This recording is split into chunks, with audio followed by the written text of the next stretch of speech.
Cat Tales 9 cat shows are supposed to encourage careful breeding and perfection of form. In the cats, that is. I've seen firsthand what trouble can happen when folks don't realize it's the animals they're meant to be judging. I have a friend, Mrs. H, whose intuitive animal husbandry comes in an unpolished, largely uneducated, chubby, lower socioeconomic package of love. Cats are her hobby, her passion, and, some might say, her obsession. She's mighty good at breeding them, maybe too good for her fellow competitors. Therein lay the problem. A number of years back she was on top of her game. Not with her family of 9 difficult kids or her abusive husband or the never-ending bills she struggled to pay on time. In general, her life was no picnic, but her cats. Ah, perfection. They brought her a ton of joy. Her precious charges took the major prizes at every show in the area. Such was her reputation that when she was showing, some contestants just packed up and left before the judging was complete, knowing they didn't stand a chance against her. Certain members of her feline society felt downright humiliated that this woman who looked one step up from a bag lady beat them on a regular basis. It was bad enough that someone like her was allowed into their club, but her constant wins really rubbed their noses in it. To them the cats were symbols of prestige and pride, a whole lot to do with identity rather than heart.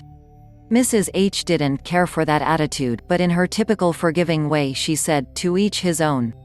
The world is big enough to let folks like that have their moment," according to her. Pity the upper-class members of her club didn't return the favor. In a fit of jealous pique, some of them decided that Mrs. H simply wasn't up to scratch and had to go. But how to get rid of her? They couldn't just throw her out for not looking the part, not without opening a large can of legal whoop-ass. So they conspired to squeeze her out with a series of cold shoulders, make her leave of her own accord. Seems they didn't know Mrs. H very well. See, to her, anyone who doesn't talk to you is likely feeling down and in need of cheering. No matter how they snubbed her, she met their petty nastiness with her usual good heart and sunny disposition. She was just happy to be in the club, sharing her love of felines and immersing herself in all that went with loving cats. So the snarky committee members got tougher. They changed the rules of showing several times, making it difficult for Mrs. H to come up with the entry fees and afford the new cat box decorations. She juggled her bills a little more, walked places instead of taking the bus, anything to save a few dollars so she could still enjoy her hobby. Then one show day the Snoot Brigade got really dirty. We're talking that should be in a litter box stuff. Mrs. H had been up at dawn to groom her Persian troop. She always did this herself, though her arthritic fingers twinged objection.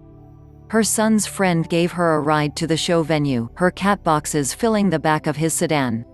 She set up every satin drape and cat cushion with elaborate care, then petted her babies and left them while the judging took place. She stood outside, excited and nervous, hopping from foot to foot. When the judges left and the contestants rushed back into the animal tent, she beamed at the blue champion of show ribbon on Big Red's cage and basked in pride for her baby boy, for about 5 minutes. An angry buzz of voices made her turn. Several committee members and judges stood behind her with a larger group of onlookers forming around them. One immaculately dressed, pinch-faced woman waved papers in Mrs. H's face. "Is something wrong?" Mrs. H asked meekly, tugging the reading glasses that hung from a chain around her neck and perching them on the bridge of her nose. She read the paper, her heart jolting, disqualified for showing a cat that wasn't registered by closing date of applications for the show. "Sorry, but we need your ribbon back," a blushing judge murmured, plucking at his white coat. The crowd behind him hushed. Either they agreed or were shocked, but the hush itself was bad enough for a shy, country-raised woman like Mrs. H. "Big Red is registered," she stammered, pressing a trembling hand to her throat. "I know my application was a bit late. I had to raise the entry fee. I explained all that to the woman behind your desk. She didn't say anything about it being too late." "That's just our secretary," the pinch-faced lady said as she stepped forward to snatch Mrs. H's ribbon. "She doesn't make the rules. But I made sure Big Red was registered in time for the show today. The rules do say that cats must be registered by closing date of applications, not by the time of the show," the judge murmured, staring at his shoes. Mrs. H looked from one to the other. The judge shrugged thin shoulders. "I'm sorry," he added, avoiding her pleading stare.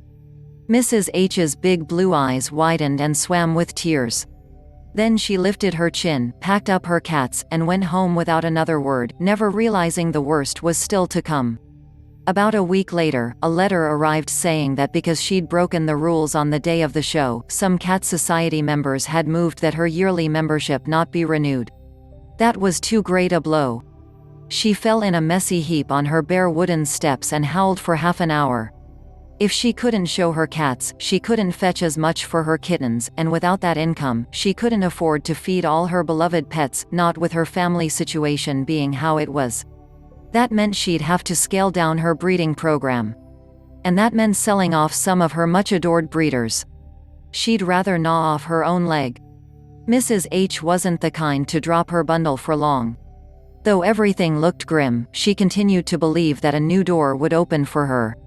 And it did, in a very unlikely place. She got a phone call from Carol, one of the fancy-dressed women she'd thought was part of the snobbish clique. "I hate what they did to you," the 5'0" fashion plate said.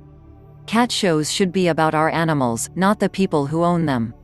But if you trust me, I've got an idea how we can fix this." Together they hatched a scheme to show the bigots the error of their ways. At the very least, it gave Mrs. H hope. When the next cat show finally arrived, Carol entered big red under her name. And won, not surprisingly. Taking the blue first prize rosette in her hand, she turned and addressed everyone present in a loud voice, "Aren't Mrs. H's cats something?" The tent fell to awkward silence, but Carol wasn't finished.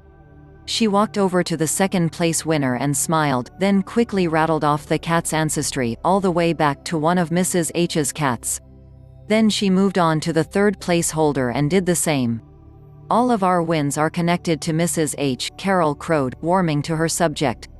Without her eye for genetics, the local Persian bloodlines would be nowhere near as strong. But somewhere along the line, some club members have forgotten that it's the animals' bloodlines and pedigrees we're supposed to be judging, not their owners.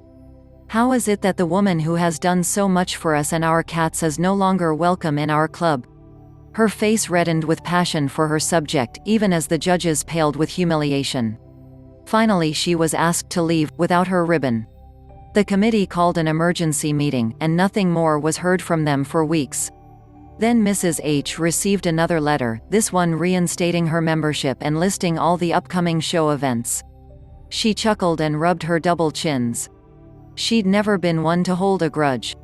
At the next cat show those disgruntled hoity-toities stood around in tight groups, their designer suits floating in clouds of expensive perfume.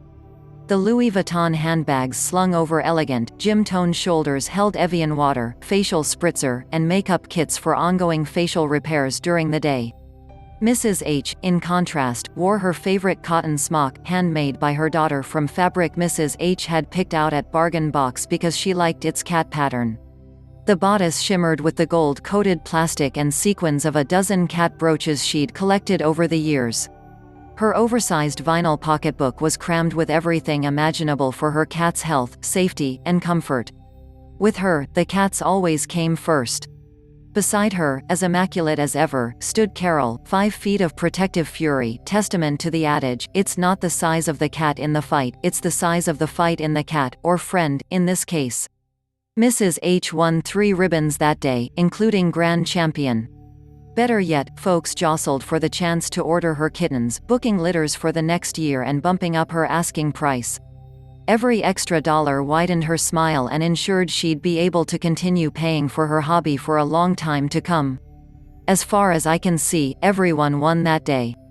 Mrs. H got to keep doing what she does and loves best. The cat lines continued to improve under her clever eye. She and Carol formed a new true friendship.